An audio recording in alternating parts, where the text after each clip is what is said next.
Welcome, ladies and gentlemen, to the Hall of Stereotypes. Today, we will take you through a stroll of the teen psyche to see what is and what is not the whole truth. I speak, of course, the world of stereotypical teens, the popular fashion addict, the far-out artist, the misunderstood nerd, and the brutish and simplistic sporto. These stereotypes are usually created by simple-minded people and normally based on singular events. Today, we will try and unlock the myth. Our first stop on the tour is the teen artist. These life-size wax molds have been made to represent each of the stereotypes. Now, look at this artist.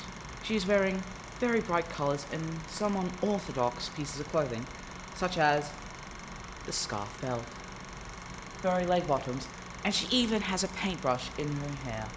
This shows that she does not pay that much attention to her appearance. She is typically taking part in one of the more stereotypical activities of her subculture, painting. But there is more than one type of artist. These include the dancer, the drama geek, and the muso. Many, some of whom do take an interest in their appearance. And now we come to a very common clique, the intellects. These two cliques have been combined to one wax figure.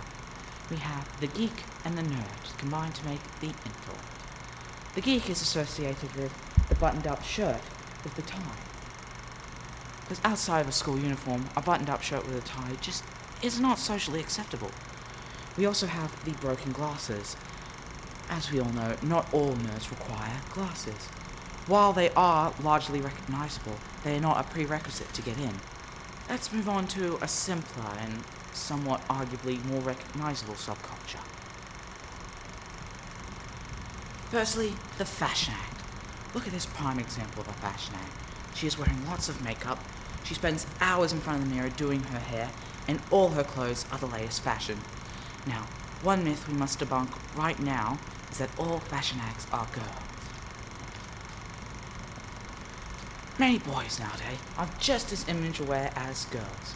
They buy the trendiest clothes, they spend hours in front of the mirror doing up their hair, and they think of shopping as a fun activity.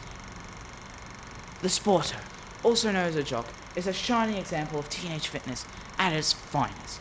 We have dressed up this wax doll by putting him in a footy jersey and footy shorts.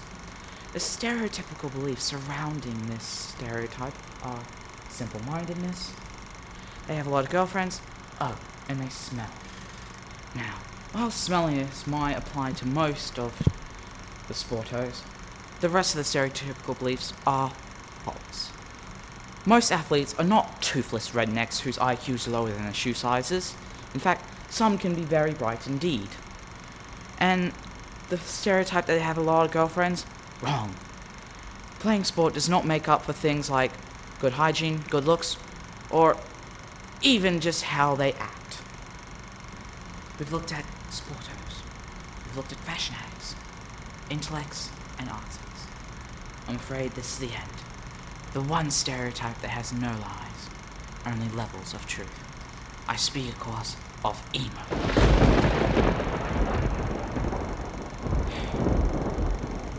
Before we go on, I must say this one thing. Emos. Goths. There is a difference, and I'll explain that distinction in the special features portion of this disc. For those of you who are not aware, emo stands for emotionally unstable, and that in itself is a myth. Many emos are quite content living their alternate lifestyles. Emos wear mainly black and have long hair, which obscures their face in some way. Their appearance is the main way of identifying an emo. They like nothing more sleeping till 1 p.m. and waking up to a room that is darker than the inside of their own eyelids. When you meet an emo, they usually either just woke up or are planning the quickest way to get back to sleep.